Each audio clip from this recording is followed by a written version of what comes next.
Finally, how can Rwanda rebuild?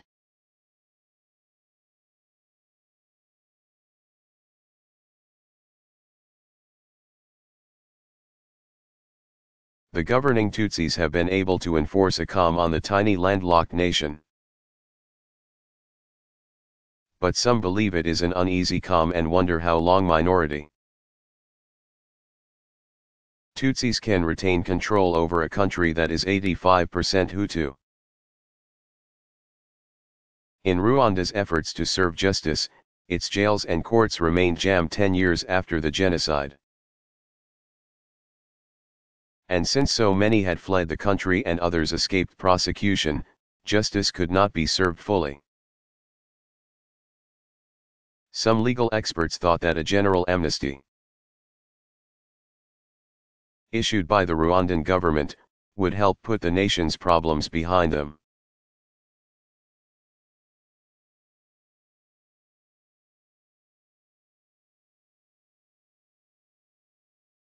Who is the Dalai Lama?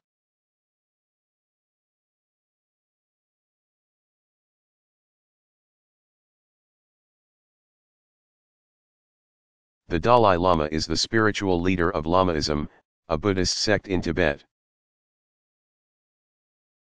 The title, first bestowed on a Lamaist leader in 1578,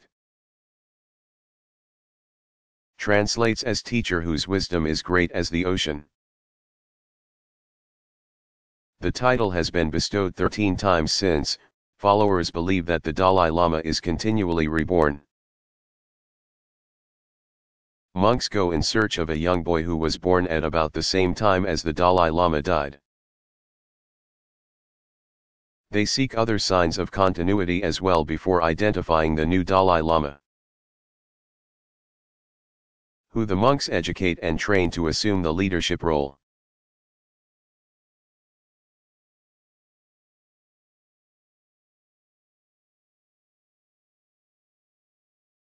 Why is the ballet's Russes famous?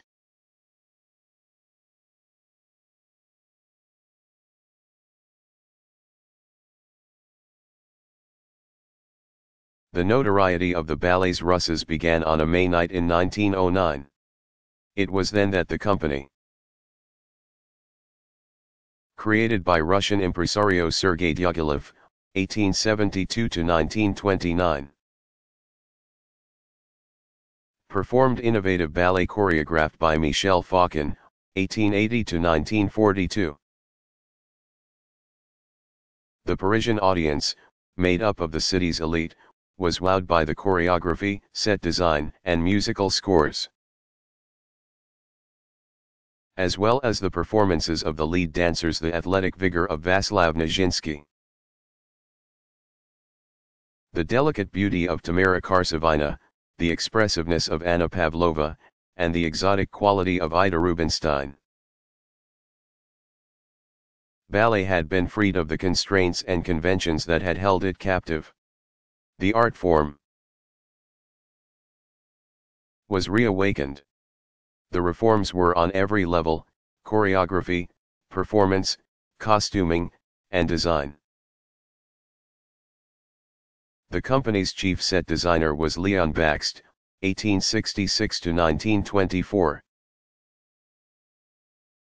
whose sense of color had influenced not only stage designs but even women's fashions. Soon Diaghilev and the ballet's Russes were at the center of the art world. Major 20th-century painters, including Robert Edmond Jones, Pablo Picasso, André Derain,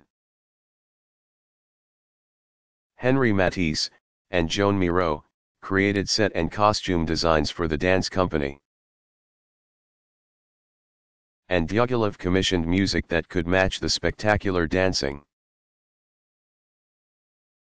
choreography, and decor of his ballets.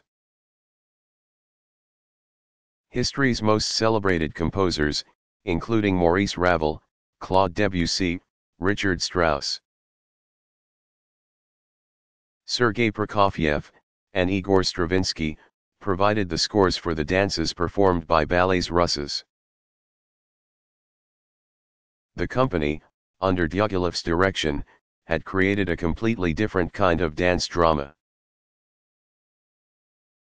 Bringing ballet out of the shadows of opera and asserting it as an art form unto itself. The ballet companies of today are the lasting legacy of the ballets Russes. Dyagilev illustrated that through a collaborative process, excellent art could be created outside the traditional academy.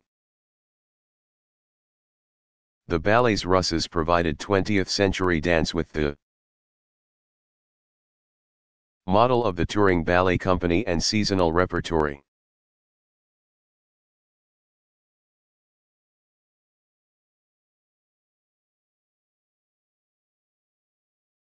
What was the Comstock load?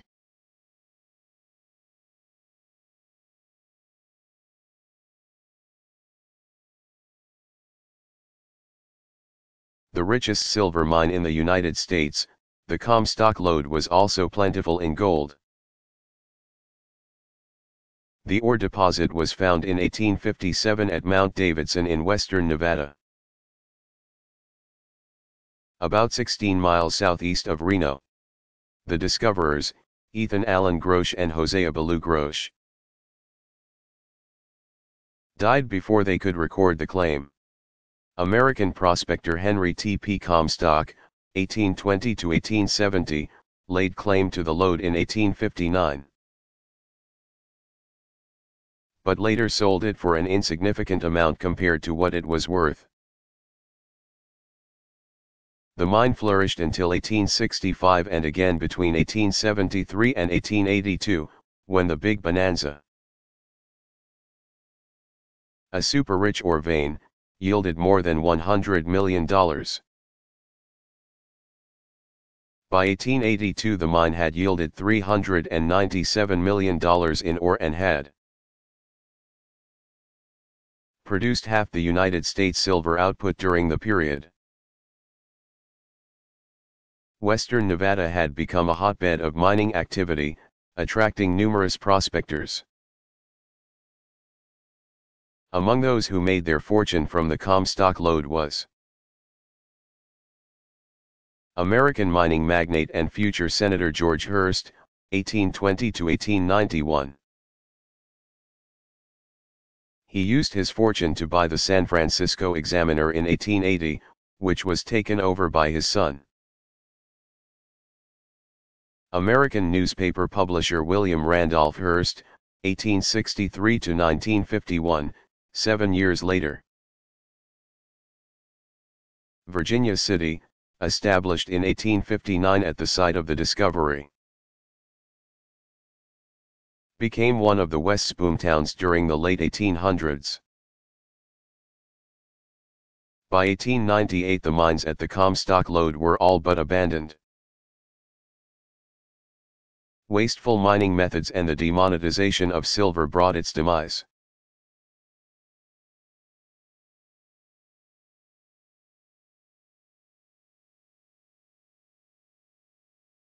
Did the American colonies have any allies in their fight against the British?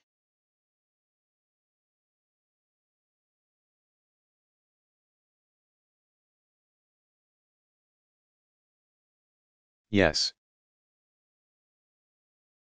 France, which was, of course, a longtime rival of Great Britain's, was a key ally to the Americans, supplying them with some 90% of their gunpowder.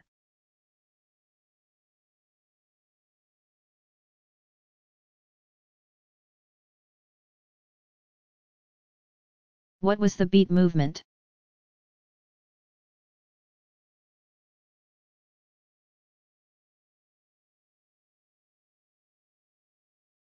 The post-World War II era bred unprecedented prosperity and an uneasy pace in the United States. Out of this environment rose the Beat generation. Alienated youths who rejected society's new materialism and threw off its square attitudes to reinvent cool. The Beat generation of the 1950s bucked convention, embraced iconoclasm, and attracted attention. Mainstream society viewed them as anarchists and degenerates. But many American youths listened to and read the ideas of its leaders, including writers Allen Ginsberg, Jack Kerouac, whose novel On the Road, 1957, was the Bible of the Beat movement, William Burroughs, and Lawrence Ferlinghetti, the Beatniks, as they were dubbed by their critics, believed in peace, civil rights, and radical protest as a vehicle for change. They also embraced drugs, mystical, Eastern, religions, and sexual freedom, all controversial ideas during the post-war era. Beat writers and artists found their homes in communities like San Francisco's North Beach, Los Angeles's Venice Beach, and New York City's Greenwich Village. The movement merged, or some would argue,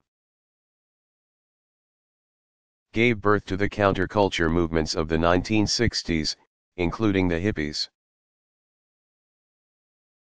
Beat literature is the movement's legacy.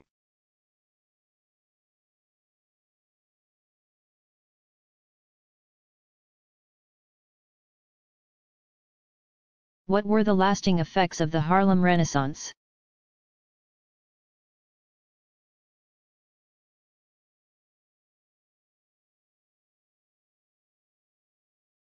The Harlem Renaissance, 1925 to 35, marked the first time that white Americans, principally intellects and artists, gave serious attention to the culture of African Americans. The movement, which had by some accounts begun as early as 1917, was noted in a 1925 New York Herald Tribune article that announced, "We are on the edge, if not in the midst, of what might not improperly be called a Negro Renaissance." The first African American Rhodes Scholar, Alain Locke, 1886 to 1954,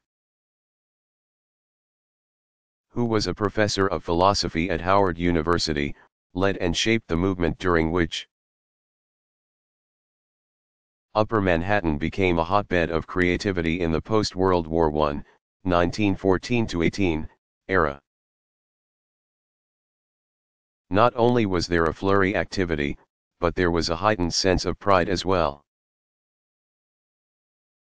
The movement left the country with a legacy of literary works including those by Jean Toomer. His 1923 work Cain is generally considered the first work of the Harlem Renaissance. Langston Hughes. The Negro Speaks of Rivers, 1921, The Weary Blues, 1926, County Cullen, Color, 1925, Copper Sun, 1927, Jesse R. Fawcett, novelist and editor of The Crisis, the Journal of the National Association for the Advancement of Colored People. Or NAACP, Claude McKay, whose 1928 novel Home to Harlem evokes strong criticism from W.E.B. Du Bois and Alain Locke for its portrayal of black life, and Zora Neale Hurston, the author of the highly acclaimed 1937 novel Their Eyes Were Watching God, who was the first black woman to be honored for her creative writing with the prestigious Guggenheim Fellowship.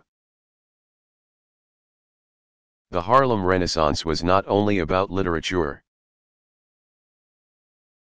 Jazz and blues music also flourished during the prosperous times of the post-war era. During the 1920s and 1930s, Louis Armstrong, Jelly Roll Morton, Duke Ellington, Bessie Smith, and Josephine Baker rose to prominence. Their contributions to music performance are still felt by artists and audiences. Regardless of color, today,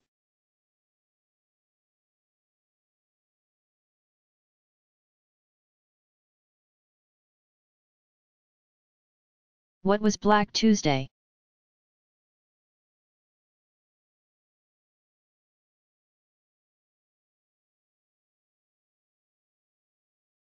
It was the day the stock market crashed Tuesday.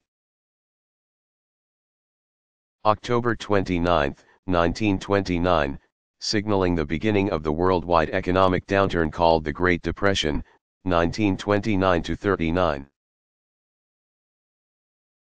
On Thursday, October 24, 1929, stock values declined rapidly following a 5-year period in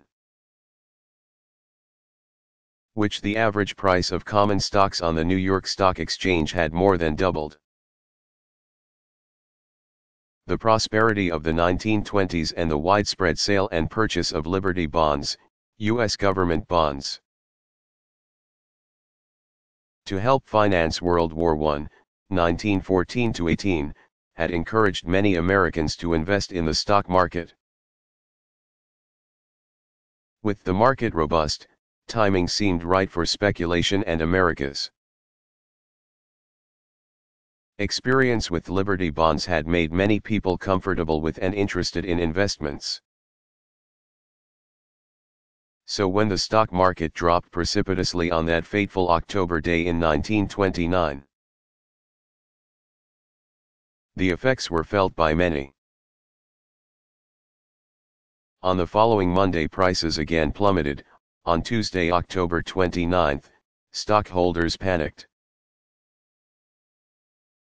selling off more than 16.4 million shares, and prices nosedived. Institutions were also affected, banks, also investors, lost huge sums of money, forcing many to close their doors. News of the stock market failure and bank closures caused many Americans to try to withdraw their money from their deposit accounts, leading to the famous run on the banks. The late October financial crises marked the beginning of a decade of hard times.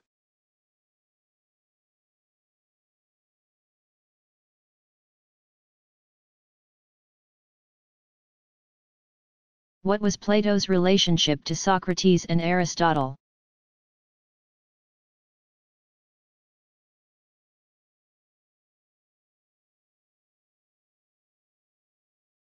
The Athens-born Plato, originally Aristocles, was Socrates' disciple and Aristotle's teacher. The philosophies of these three men combined to lay the foundations of Western thought.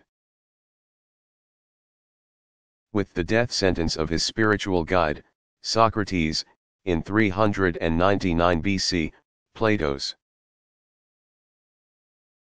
c. 428 to 347 BC, dissatisfaction with the Athenian government reached its peak. Traveling throughout the Mediterranean after the death of Socrates,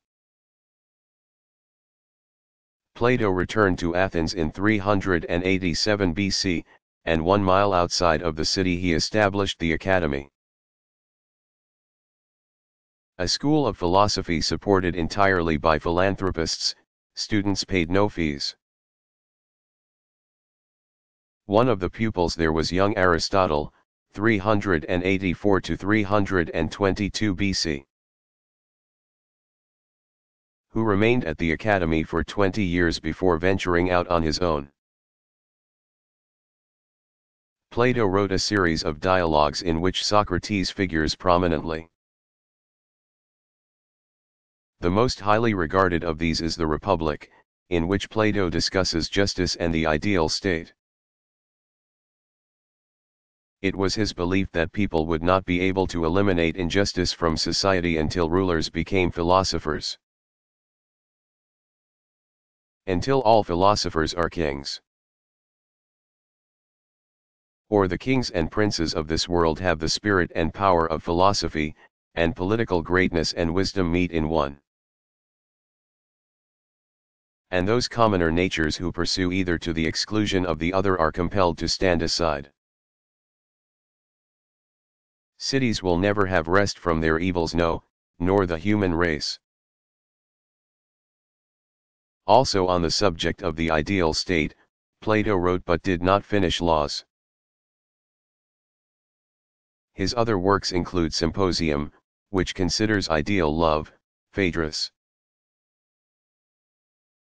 which attacks the prevailing notions about rhetoric, Apology, which is a rendering of the speech Socrates delivered at his own trial in 399 BC, and Phaedo, which discusses the immortality of the soul and which is supposed to be a record of Socrates' last conversation before he drank hemlock and died.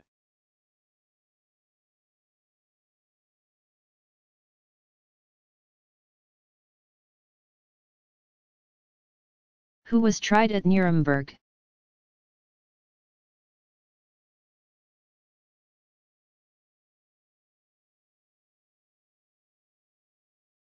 Following World War II, 1939–45.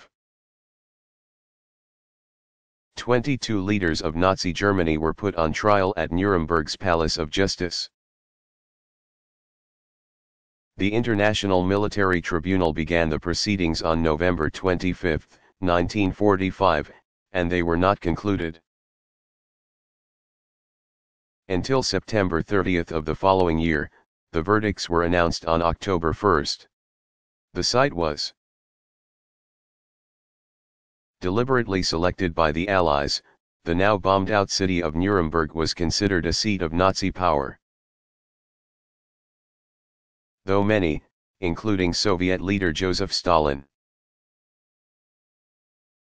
1979–1953, thought that Hitler's henchmen ought only to be tried as a show of justice before they were executed.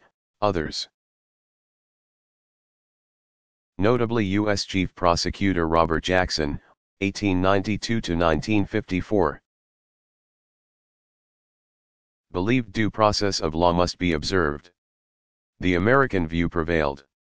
The tribunal indicted 23 Nazi leaders on 4 counts: conspiracy, crimes against peace, war crimes, and crimes against humanity. One of the defendants, Robert Ley, 1890–1945, committed suicide in prison before the trial began. The case against the Nazis was based on a mountain of written evidence, such as orders, reports,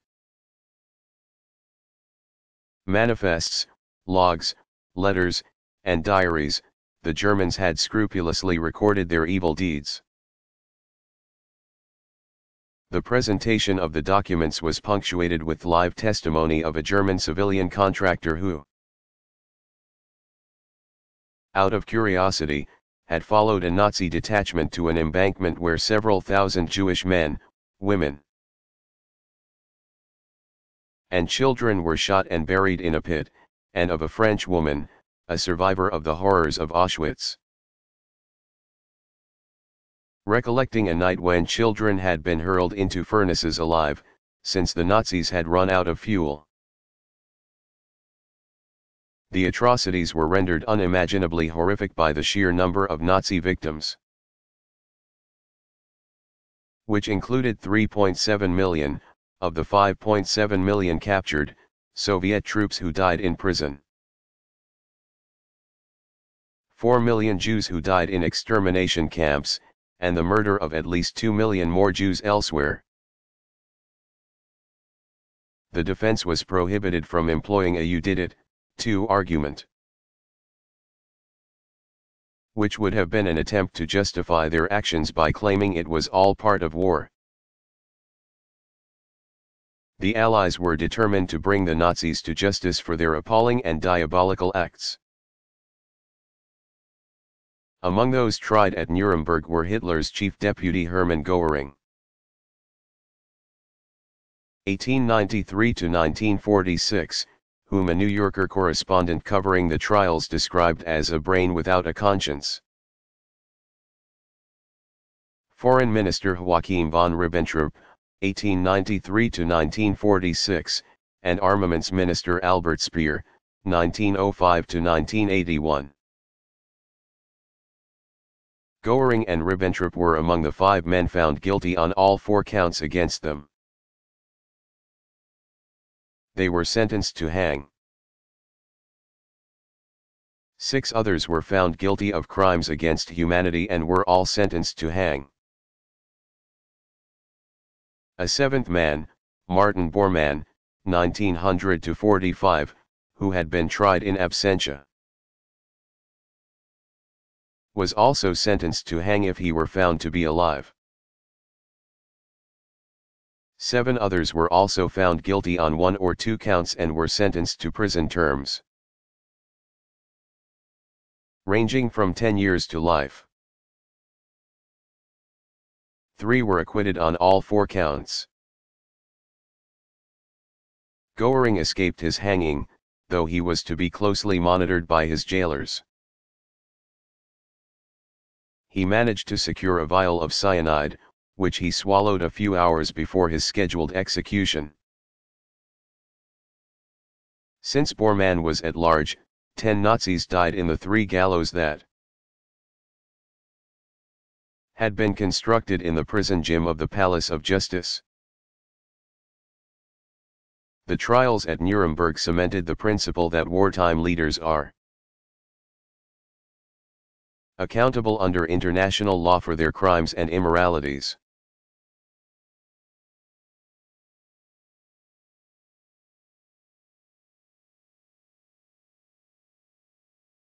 How did the American tobacco industry get started?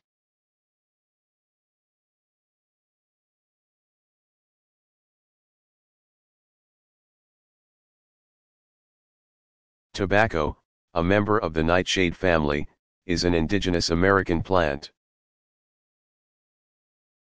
When Christopher Columbus, 1451–1506, arrived in the West Indies in 1492, he found the native inhabitants smoking rolls of tobacco leaves called tino. The word tobacco is derived from the Spanish tabaco, which is probably from tino. The practice of drinking smoke was observed to have a relaxing effect. Upon returning to Spain, Columbus took seeds of the plant with him.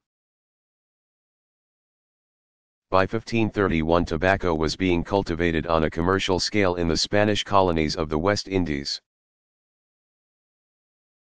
In 1565, English naval commander John Hawkins, 1532–1595, introduced tobacco to England, where smoking was condemned as a vile and stinking custom by King James I, 1566–1625, decades later. Tobacco was not commercially cultivated on the North American mainland until English colonist John Rolfe, 1585–1622, carried seeds from the West Indies to Jamestown, Virginia, where he settled in 1610. By 1612 he had successfully cultivated tobacco and discovered a method of curing the plant, making it a viable export item. Jamestown, Virginia, became a boomtown, and England's King James, who collected export duties, changed his mind about the habit of smoking. The coastal regions of Virginia, Maryland, and North Carolina were soon dominated by tobacco plantations, and the crop became the backbone of the economies in these colonies. Cultivation of tobacco did not require the same extent of land or slave labor as did other locally grown crops such as rice and indigo, but it depleted the nutrients of soil more rapidly, causing growers to expand their lands westward into the Piedmont region, the plain lying just east of the Blue Ridge and Appalachian Mountains. In 1660, British Parliament passed the Second Navigation Act,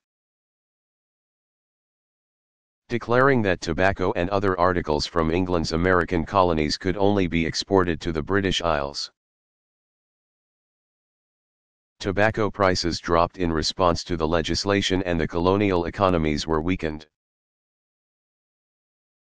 causing political discontent with the mother country. But European demand was not diminished and the colonists soon resumed exports. Despite the Second Navigation Act, by 1765 colonial exports of tobacco were nearly double in value the exports of bread and flour. The crop helped define the plantation economy of the South, which prevailed until the outbreak of the American Civil War, 1861–65. During the 1800s companies such as R.J. Reynolds Tobacco and American Tobacco were founded. Despite the highly publicized dangers of using tobacco, smoking or chewing, tobacco has remained an important crop and the manufacture of tobacco products an important industry in the American South.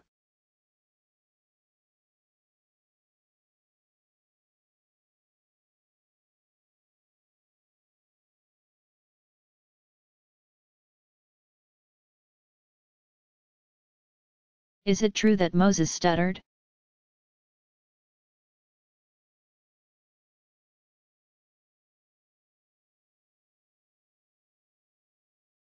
Yes, the Bible indicates that Moses had a speech impairment, which caused him to fear the mission that God gave him. In the book of Exodus, 4:10, just after Moses has been called by God and told to go to the Pharaoh and lead the Israelites out of Egypt, he appeals to the Lord, saying, "If you please, Lord. I have never been eloquent. I am slow of speech and tongue," and, later, 4:13, "If you please, Lord, send someone else." God reassures Moses and instructs him to go meet his brother Aaron the Levite, who is eloquent and will speak to the people for Moses.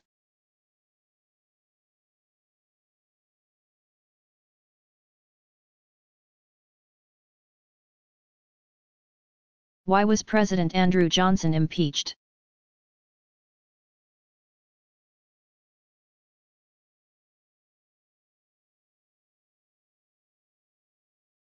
In late February 1868 9 articles of impeachment were brought against Andrew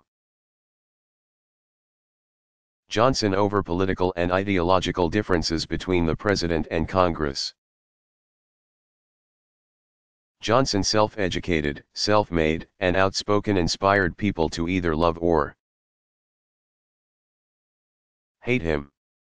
A Southern Democrat in the U.S. Senate, he broke bonds of home and party when he swore allegiance to the Union after the outbreak of the Civil War, 1861–65. This he did because of his strong personal belief that the Southern states had violated the U.S. Constitution when they seceded from the Union. Soon this Tennessean and former Democrat shared the Union Party ticket with Republican Abraham Lincoln. 1809–1865, as he ran for re-election to the presidency in the fall of 1864. Inaugurated in March. Vice President Johnson became President Johnson that fateful mid-April day when Lincoln was shot as he sat watching a play at Washington, D.C.'s Ford's Theater. But Johnson's troubles had already begun. As he and Lincoln took the oath of office in March, Johnson appeared to be drunk. Some attributed this to the fact that he was recovering from typhoid fever. But one journalist labeled him a drunken clown, and a group of senators began calling for his resignation. Lincoln met with his vice president for the first and what would turn out to be the last time on April 14, just hours before Lincoln's life was claimed by assassin John Wilkes Booth, 1838 to 1865. As president, Johnson's true colors shine through. Again allegiant to his homeland, his policies toward southern states were lenient. Ever class-conscious, he used the power of his office to demonstrate to the southern aristocrats, whom he openly despised, just how far a poor man from North Carolina had come, as a states' rights advocate. He was ever watchful of any congressional bills that might impinge upon the freedoms of the individual states. And as a racist, he proved reticent to grant rights or protection to blacks. All of these traits combined to create sticking points between Johnson and Congress. In February 1866, Congress voted to extend the life of the Freedmen's Bureau, a War Department agency that assisted blacks and whites. But Johnson vetoed the measure, and Congress was unable to overturn his veto. Later that year, Congress passed the Civil Rights Act of 1866. A bill that extended citizenship to freed slaves and guaranteed them equal protection of the laws. Believing this piece of legislation overstepped the boundaries of central government, he felt this sort of lawmaking was up to each state. He again vetoed it. But this time Congress mustered the votes it needed to overturn a presidential veto. It was the first of many veto overrides during Johnson's administration. Feeling Johnson was ill-equipped to run the nation, Congress moved its meeting time so that it could keep an eye on the executive branch. Meantime, Congress was guiding Reconstruction policy. The southern states were being run by their military administrators, reporting to General Ulysses S. Grant. 1822 to 1885, in 1867 Congress passed a law, the Tenure of Office Act, preventing the President from removing any cabinet member without Congress's permission. By this time, Congress has already begun to consider whether Johnson ought to be impeached. That fall, President Johnson pardoned many Confederate generals and officials, further raising the ire of Congress and the nation. Johnson's popularity was waning. The following February, Grant attempted to replace Edwin Stanton, 1814 to 1869, as Secretary of War. Stanton, who was favored by Congress, refused to leave his office, physically chaining himself to his desk. Congress viewed Johnson's move as a violation of the Tenure of Office Act, and proceeded to hold impeachment hearings in the House of Representatives. Within a few days, the House approved a resolution of impeachment. On March 13, the trial began in the Senate. On May 19 the Senate voted on one of the articles of impeachment it was considered to be the one most likely to receive the two-thirds majority vote required to convict the President. The measure failed by one vote. Subsequent votes resulted in the same tally. While many believe Johnson was an inadequate and unpopular president who made numerous mistakes while in office, many others believe he was not guilty of the high crimes and misdemeanors called for in Article 2, Section 4, of the Constitution. In fact, the law that he was accused of breaking. The Tenure of Office Act was later overturned as unconstitutional.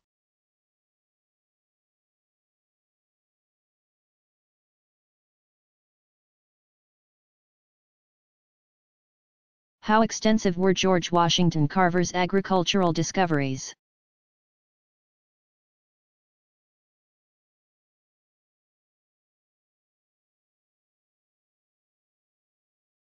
American botanist and agricultural chemist George Washington Carver, c. 1864 to 1943, won international fame for his research, which included finding more than 300 uses for peanuts and more than 100 uses for sweet potatoes. The son of slave parents, Carver was born near Diamond Grove, Missouri, and through his own efforts obtained an education. Earning a bachelor's degree in 1894 and his Master of Science in Agriculture in 1896 from Iowa State University. That year he joined the faculty of Alabama's Tuskegee Institute, now Tuskegee University, where he served as Director of Agricultural Research until his death in 1943. His first research projects centered on soil conservation and agricultural practices.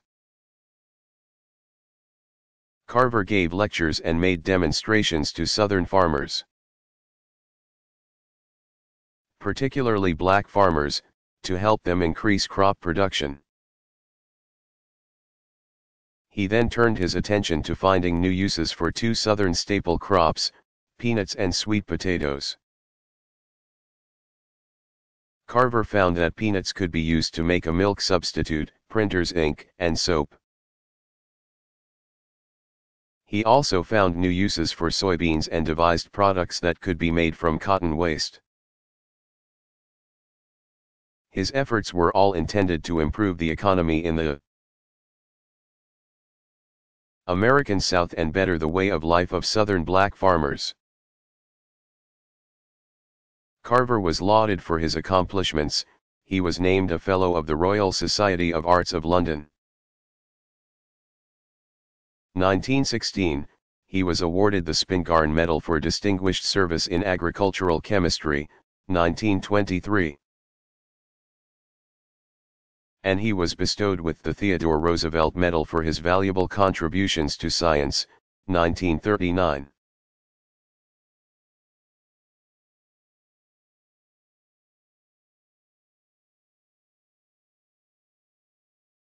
Did the Wright brothers invent the airplane?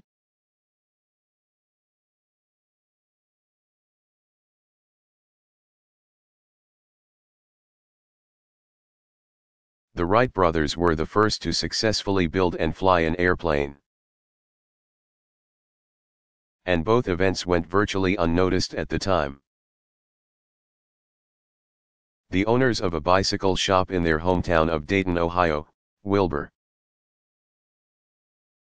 1867 to 1912, and Orville, 1871 to 1948, Wright were interested in mechanics from early ages.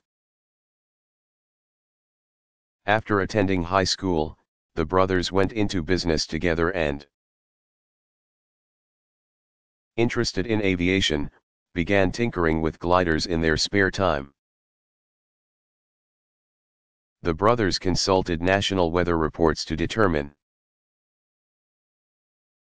the most advantageous spot for conducting flying experiments. Based on this data, they concluded it was Kitty Hawk, North Carolina.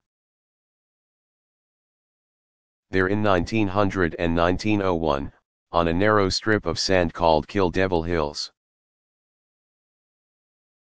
they tested their first gliders that could carry a person. Back at their bicycle shop in Ohio, they constructed a small wind tunnel, about 6 feet in length, in which they ran experiments using wing models to determine air pressure. As a result of this research, the Wright brothers were the first to write accurate tables of air pressures on curved surfaces. Based on their successful glider flights and armed with their new knowledge of air pressure, Orville and Wilbur Wright designed and built an airplane. The returned to Kitty Hawk in September 1903 to try the craft. But weather prevented them from doing so until December. It was days before Christmas when, on December 17, 1903, the Wright brothers made the world's first flight in a power-driven, heavier-than-air machine. Orville piloted the craft a distance of 120 feet and stayed in the air 12 seconds. They made a total of 4 flights that day, and Wilbur made the longest. 59 seconds of flight time that covered just more than 850 feet. It was not a news event. The brothers had witnesses, a few spectators on the beach in North Carolina. And there were a handful of newspaper accounts of the Wrights' marvelous feat, but some were inaccurate. After they made a public announcement in January 1904, Popular Science Monthly published a report. In March, as did another magazine. Other than these scant notices, the Wrights received no attention for their accomplishments. Many were trying to do what the Wrights had done. But the public was skeptical that any heavier-than-air man-made machine could take flight. The doubt played a role in the lack of acclaim. Meanwhile, the brothers continued their experiments at a field near Dayton. In 1904 and 1905 they made 105 flights, but totaled only 45 minutes in the air. The Wright brothers persisted, and in spite of public skepticism, which initially included that of the U.S. government.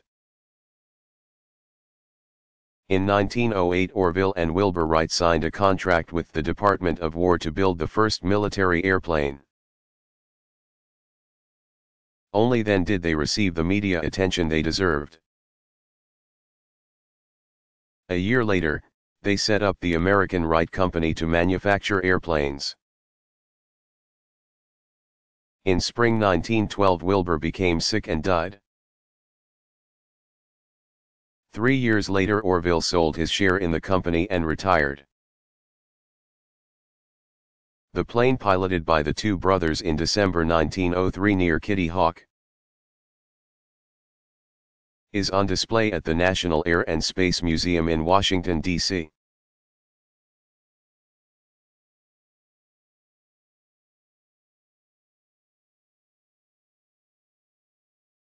What rights are protected in the Bill of Rights?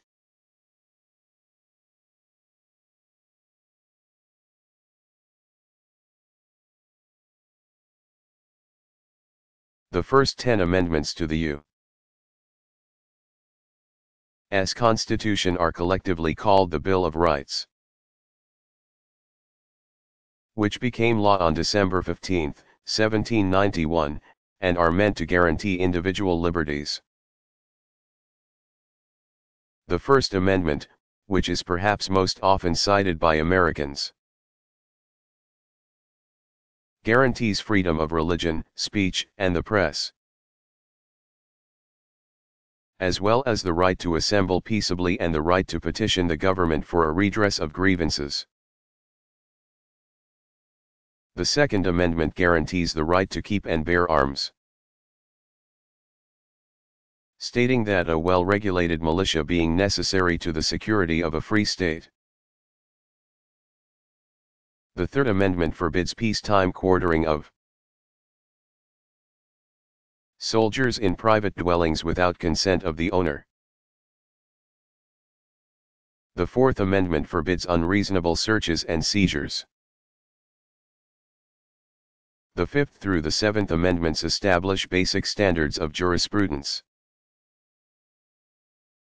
The Fifth, which long ago fell into common usage with the phrase, "he's pleading the Fifth,"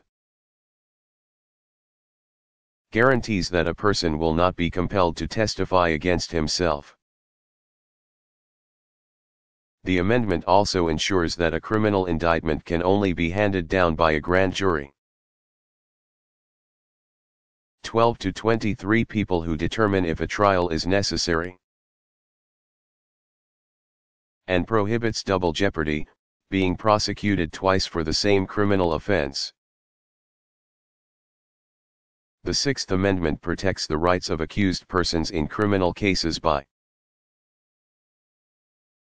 guaranteeing a speedy and fair trial, an impartial jury, and the right to counsel. The Seventh Amendment guarantees trial by jury. The Eighth Amendment prohibits excessive bail, excessive fines, and cruel and unusual punishment. The Ninth Amendment, which is one that many Americans are probably unable to cite, is an important one nevertheless. It states that simply because a right is not enumerated in the Constitution, it does not mean that the people do not retain that right.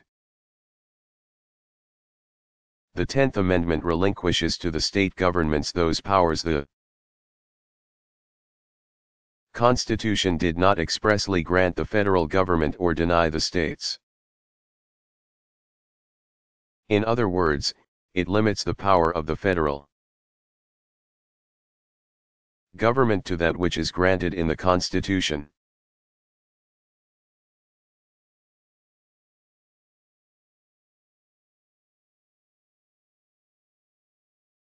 What was Y2K?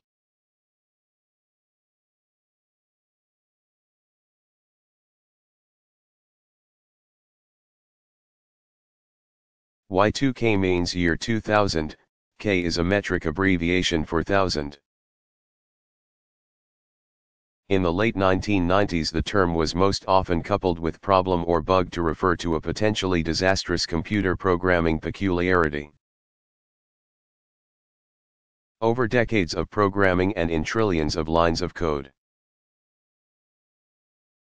developers had truncated the 4-digit year to 2 digits as a space-saving mechanism, so that 1999 was rendered as 99. It was therefore feared that many computer programs, as well as simple chips in VCRs, watches,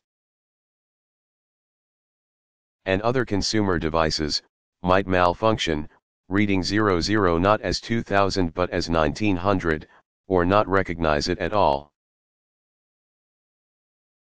The problem was a concern for every sector of the global economy, but it was feared to have a particularly ruinous impact on the mainframe computer systems that are the backbone of operations for banks and other financial institutions, electric utilities, water systems, communication systems, oil and gas companies, and government entities, such as the Department of Defense and the Social Security Administration. In the second half of the 1990s, business and government developed solutions to the Y2K problem, or the millennial bug. Readiness was gauged periodically to encourage the sharing of best practices across and between industries. The federal government passed the year 2000 Information and Readiness Disclosure Act, signed October 1998. Despite assurances that the Y2K bug had been fixed, much of the public met the year 2000 with at least a bit of trepidation, some people having made emergency preparations, such as stocking up on food and water, buying generators, and stashing away cash. Though there were isolated glitches, no major problem surfaced. Thanks to rectification efforts, the foretold Y2K crisis never materialized. But the cost of fixing the problem was high. It had an estimated $1.5 trillion price tag.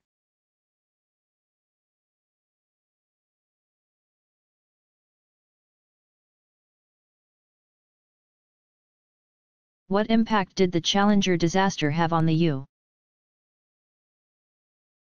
U.S. space program?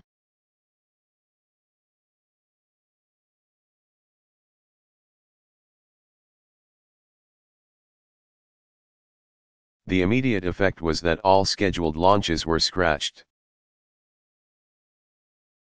Pending the outcome of the government investigation into the disaster, President Ronald Reagan, 1911-2004, acted quickly to establish a presidential commission to look into the January 28, 1986, accident, appointing former Secretary of State William P. Rogers.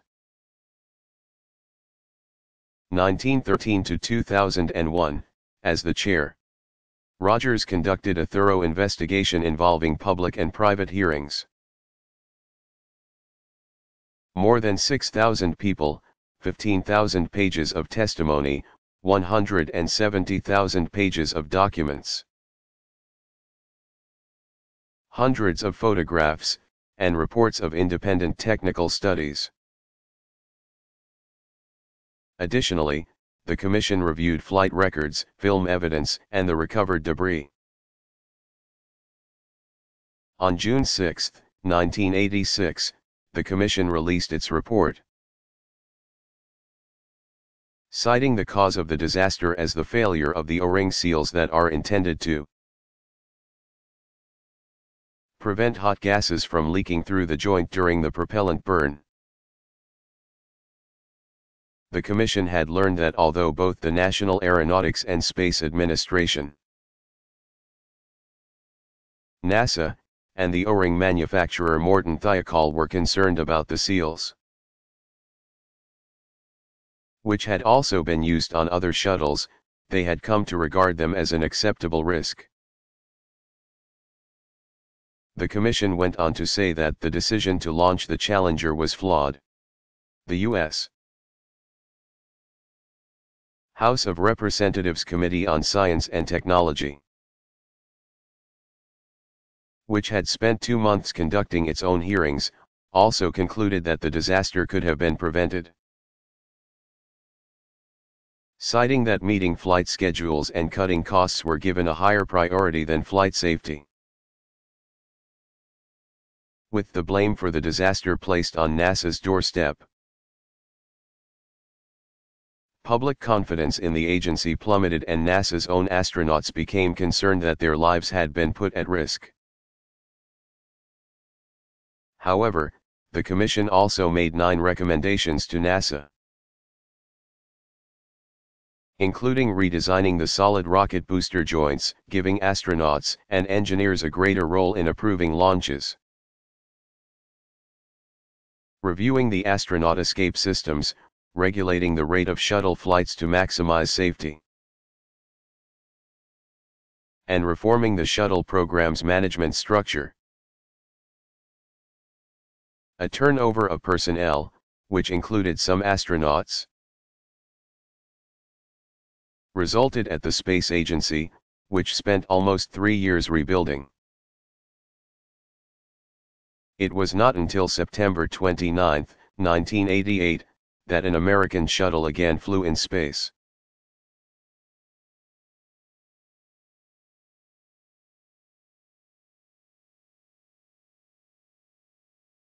What was the anti-apartheid movement?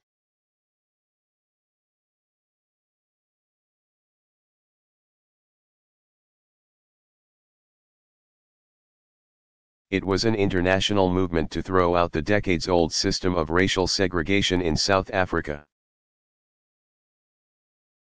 The word apartheid means separateness in the South African language of Afrikaans. Under apartheid, which was formalized in 1948 by the Afrikaner Nationalist Party. Minority whites were given supremacy over non-whites. The system further separated non-white groups from each other so that mulattoes, those of mixed race, Asians, mostly Indians, and Native Africans were segregated. The policy was so rigid that it even separated native Bantu groups from each other. Blacks were not allowed to vote, even though they were and are the majority population. Apartheid was destructive to the society as a whole and drew protest at home and abroad. But the South African government adhered to the system, claiming it was the only way to keep peace among the country's various ethnic groups. In 1961 the government even went so far as to withdraw from the British Commonwealth in a dispute over the issue. Protesters against apartheid staged demonstrations and strikes, which sometimes became violent. South Africa grew increasingly isolated as countries opposing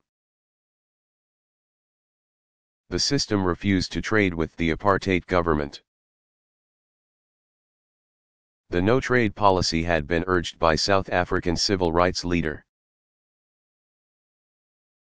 and former Anglican Bishop Desmond Tutu, 1931, who led a nonviolent campaign to end apartheid and in 1984 won the Nobel Peace Prize for his efforts. During the 1980s the economic boycott put pressure on the white minority South African government to repeal apartheid laws. It finally did so, and in 1991 the system of segregation was officially abolished. White South African leader F.W. de Klerk, 1936, who was elected in 1989, had been instrumental in ending the apartheid system. In April 1994 South Africa held the first elections in which blacks were eligible to vote. Not surprisingly, black South Africans won control of parliament, which in turn elected black leader Nelson Mandela, 1918, as president.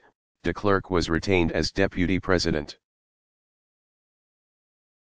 The two men won the Nobel Peace Prize in 1993 for their efforts to end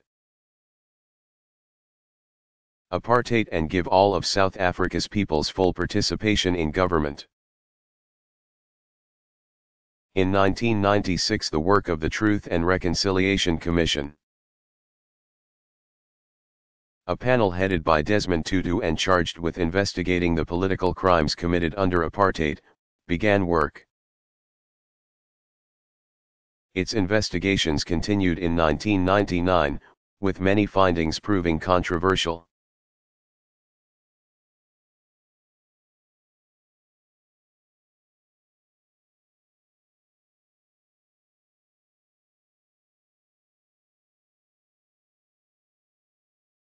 Who invented the X-ray?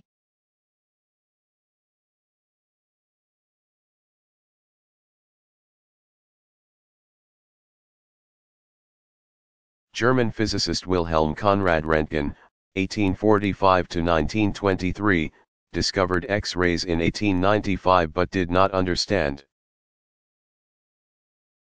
at first what they were, which is how they got their name. In science and math, X refers to an unknown.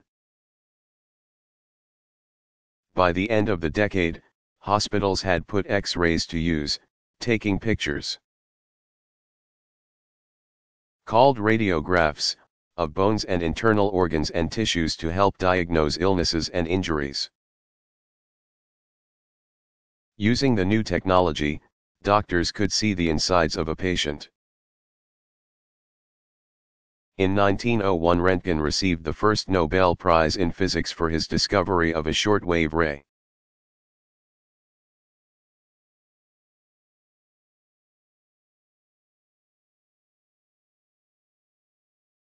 When were antiseptics introduced to surgery?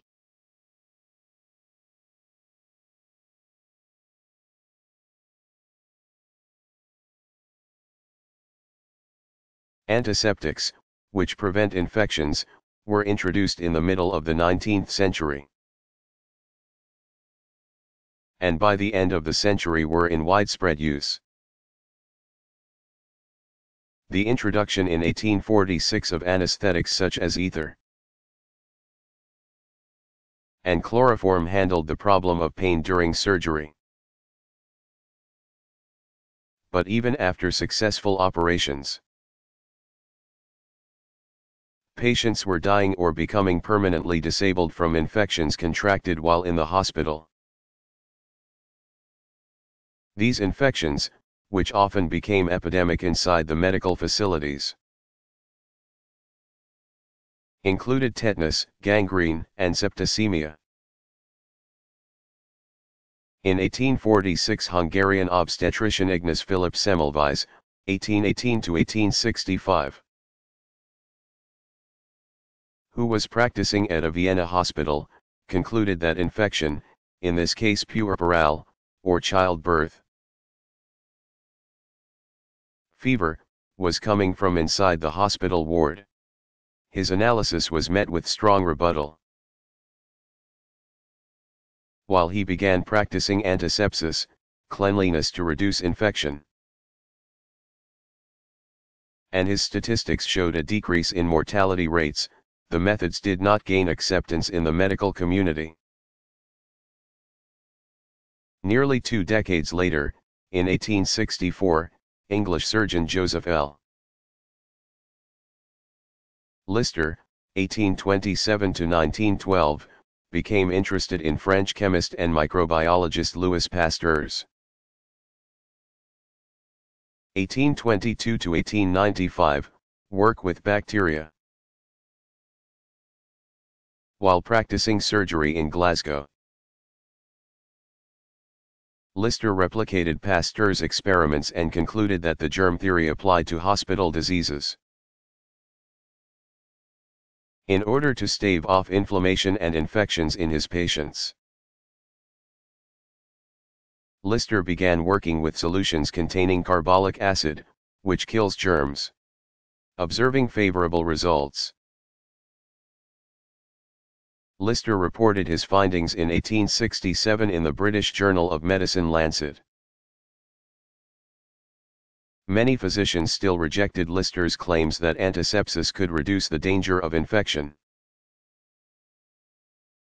Nevertheless, the medical community began adopting these methods. By the turn of the century, not only had these principles saved lives, they had transformed the way doctors practice medicine. Since doctors could not ensure necessary cleanliness in their patients' homes, hospitals became the preferred place to treat all patients, not just the poor or the very sick.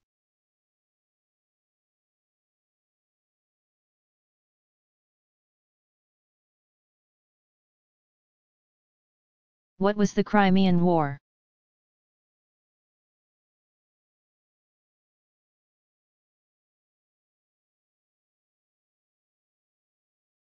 The Crimean War was fought from 1853 to 1856 between Russian forces and the Allied armies of Britain, France, the Ottoman Empire, present-day Turkey, and Sardinia, part of present-day Italy. The Crimean Peninsula, which juts out into the Black Sea and is today part of Ukraine,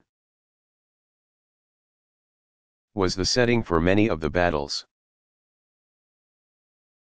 The source of the conflict was Russia's continued expansion into the Black Sea region, which, if left unchecked, would have resulted in strategic and commercial advantages for Russia. But Russia was unable to muster the strength it needed to combat the powerful alliance formed by the European countries and the Ottoman Empire. The war was ended with the signing of the Treaty of Paris, 1856. which required Russia to surrender lands it had taken from the Ottoman Empire, and abolished Russian navy and military presence in the Black Sea region. It was the first conflict that was covered by newspaper reporters at the front.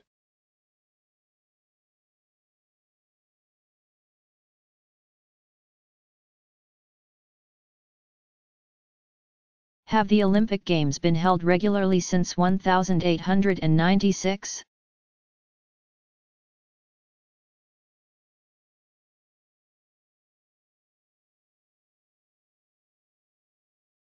No.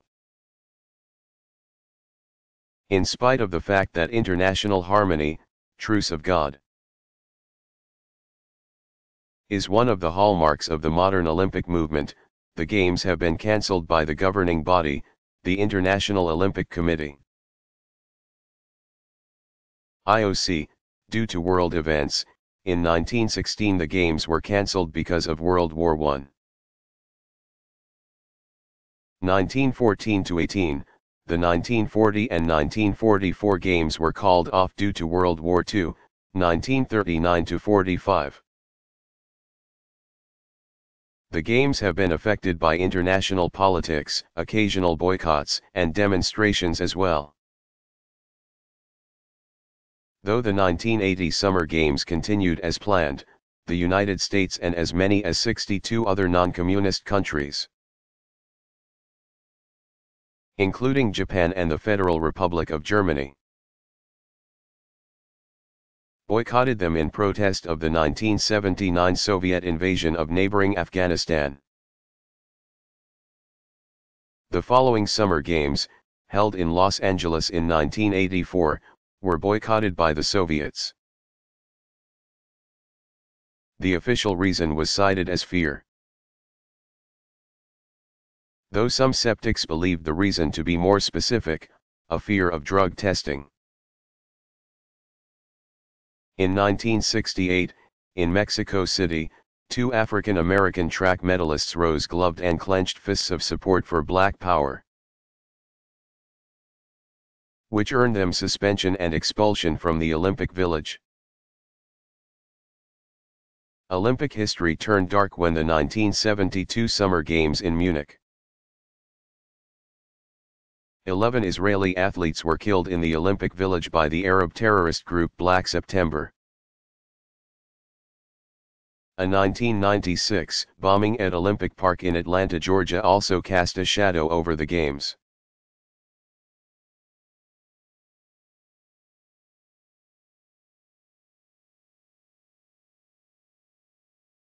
What are the Hague Conventions?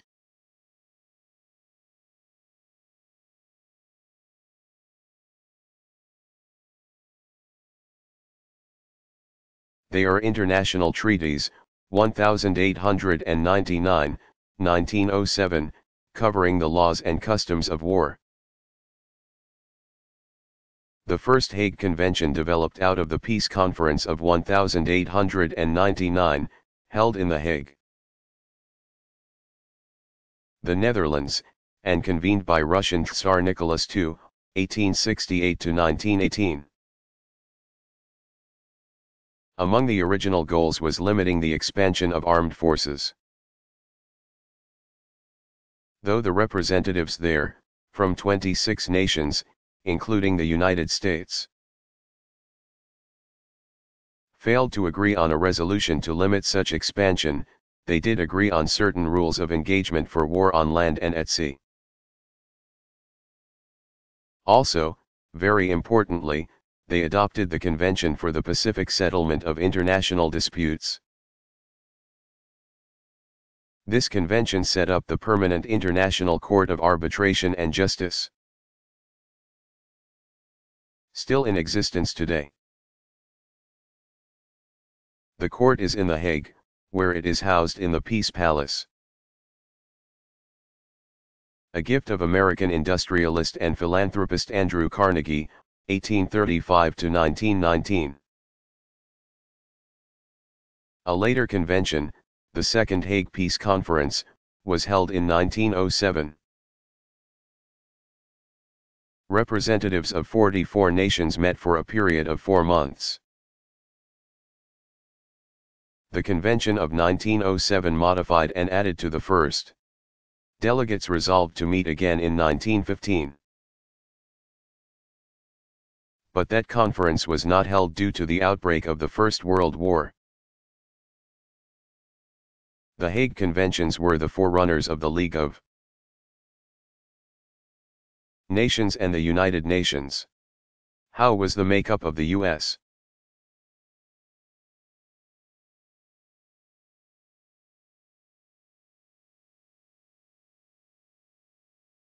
What is the history of the Dow Jones Industrial Average?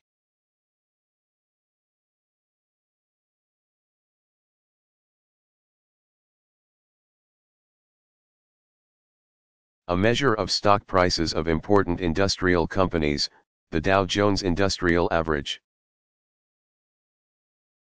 DJIA, was first printed in the Wall Street Journal in 1897. The average is an indicator of the market overall and is used, along with other indexes, by investors, stockbrokers, and analysts to make investment forecasts and decisions. The Dow, as it has come to be called, was conceived of as a summary measure of the stock market.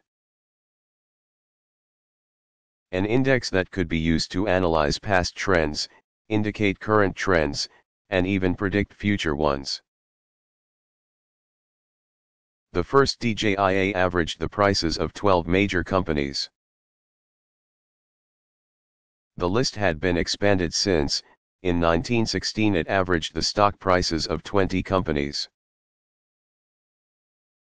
In 1928, 30 adjustments have been made as the result of company mergers and dissolutions.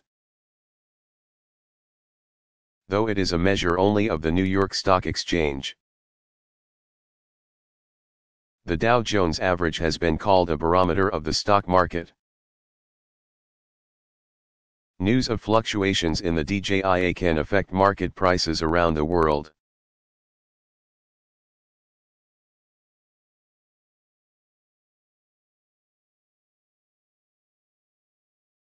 How was Rome able to conquer Greece?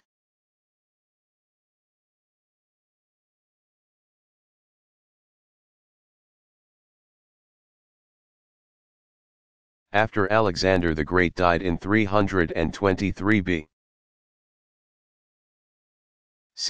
his generals divided his empire into successor states, but Greece remained under Macedonian control. Though the Greeks would fight the armies of the Macedonian kings into the 200s BC, they would not achieve independence, and instead associations of Greek city-states again fought each other.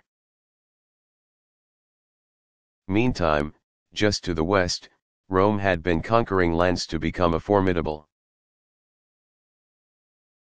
power in the Mediterranean and soon began to look eastward to expand its authority. When Rome conquered Macedonia in 197 BC, Greece was liberated. 50 years later, in 146 BC, Greece was conquered by Rome and was divided into provinces. While the city-states had no military or political power, they nevertheless flourished under Roman rule. And the Romans, who had first started borrowing from Greek thought and culture around 300 BC, were soon spreading Greek ideas, art, and religion throughout their empire, giving rise to the Greco-Roman culture inherited by modern Western civilization.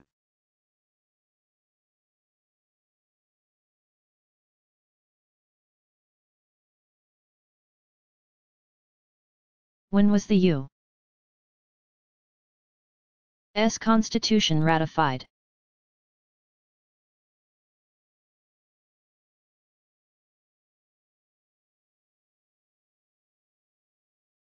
The Constitution was ratified by the required 9 states by June 21, 1788.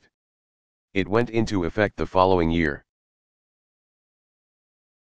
superseding the Articles of Confederation, 1781.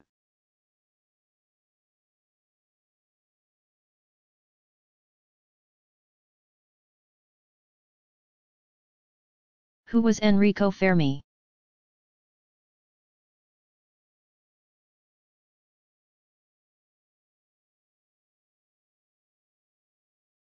The Italian-born physicist Enrico Fermi, 1901 to 1954, was one of the chief architects of the nuclear age. In 1934 Fermi announced that he had discovered elements beyond uranium. But what he had really done, and which was later proved, was split the atom. In 1938, just before World War II, 1939 to 45, this process was named nuclear fission. And 1 year later, German-born physicist Albert Einstein, 1879 to 1955, would write a letter to President Franklin D. Roosevelt, 1882 to 1945, urging the American government to study this process, which releases energy. Also in 1938 Fermi was awarded the Nobel Prize in Physics and he escaped Italy, where the fascist regime of Benito Mussolini, 1883 to 1945, had taken hold. Fermi became a professor of physics at Columbia University in 1939, where he taught for 3 years. In 1942 he got involved in the Manhattan Project, which was developing the atomic bomb. In that capacity, he directed the first controlled nuclear chain reaction. After World War II, Fermi, who had become an American citizen in 1944, taught at the University of Chicago and continued his research on the basic properties of nuclear particles. In 1953 he had an element named after him, fermium, an artificially created radioactive element. The U.S. Atomic Energy Commission, AEC, honors accomplishments in physics with the Enrico Fermi Award.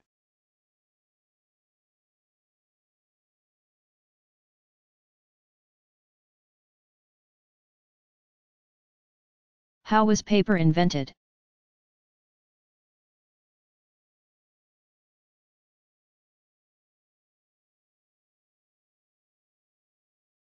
The oldest writing surfaces in existence include Babylonian clay tablets and Indian palm leaves. Around 3000 BC the Egyptians developed a writing material using papyrus, the plant for which paper is named.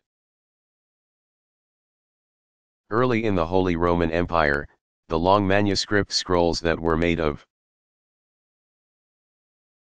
fragile papyrus and used by Egyptians, Greeks, and Romans were replaced by the codex. Separate pages bound together at one side and having a cover, like the modern book. Eventually, papyrus was replaced by vellum, made of a fine-grained lambskin, kidskin, or calfskin, and parchment, made of sheepskin or goatskin, both of which provided superior surfaces for painting. The wood-derived paper we know today was developed in AD 105 by the Chinese, who devised a way to make tree bark, hemp, rags, and fish nets into paper. The process used then contained the basic elements that are still found in paper mills today. The Moors introduced paper making to Europe, Spain, in about 1150. By the 1400s paper was being made throughout Europe. but it was not until the late 1700s that paper was produced in continuous rolls. In 1798 a French paper mill clerk invented a machine that could produce a continuous sheet of paper in any desired size from wood pulp. The machine was improved and patented by English paper makers Henry, 1766 to 1854, and Seely Fordrenier, d. 1847, in 1807. The invention spurred the development of newspapers.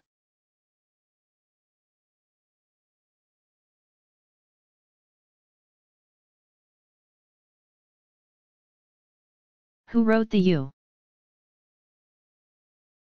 U.S. Constitution?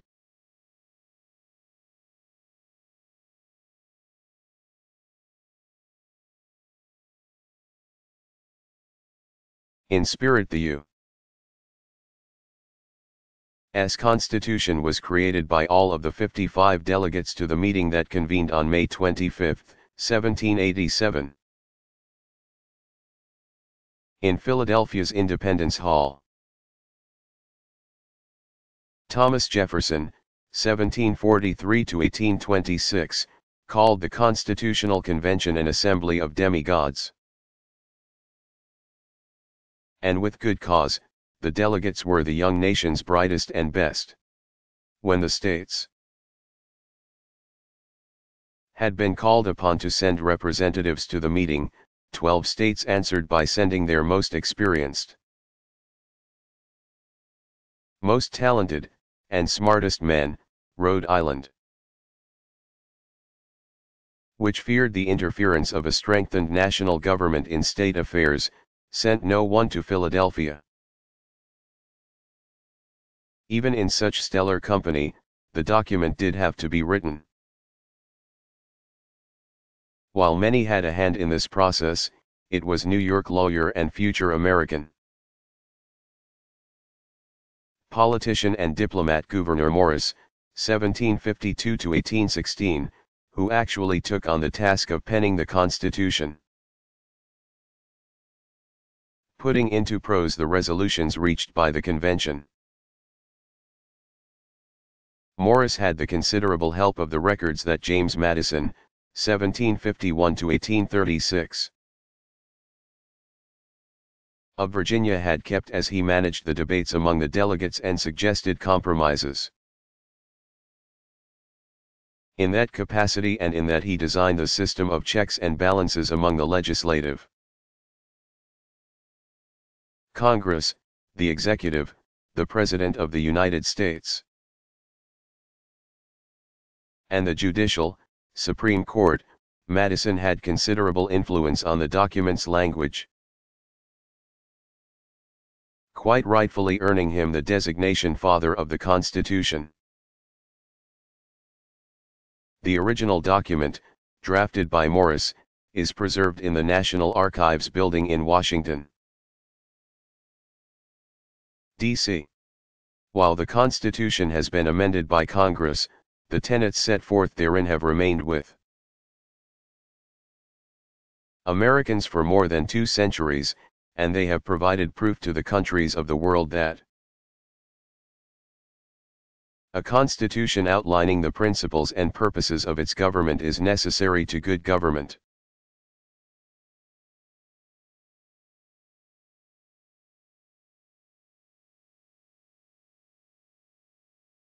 When were the major waves of immigration to the United States?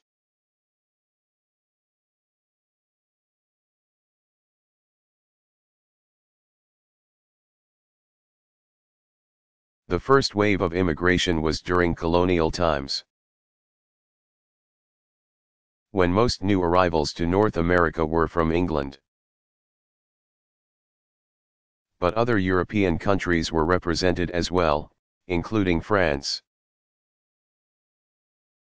Germany, Ireland, Italy, the Netherlands, Sweden, and Wales. By 1700 roughly 250,000 people lived in the American colonies. By the beginning of the American Revolution, 1775 to 83. The number had climbed to 700,000. Some of these new arrivals had been encouraged to immigrate by Virginia's head right system. Englishmen who could pay their own Atlantic crossing were granted 50 acres of land. Each of their sons and servants were also granted an additional 50 acres. Other colonies also adopted the head right system, with the land amounts varying in each. Other immigrants in this first wave were poor and could not afford the price of the transatlantic passage. By signing a contract agreeing to work as an indentured servant for a period of typically 3 to 7 years, their fare was paid by their future master. At the end of this period, the servant became a freeman and was usually granted land,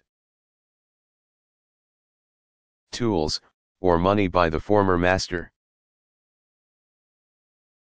During the American Revolution and for several decades after, the flow of immigrants into the new country slowed. A second wave of immigration began in 1820.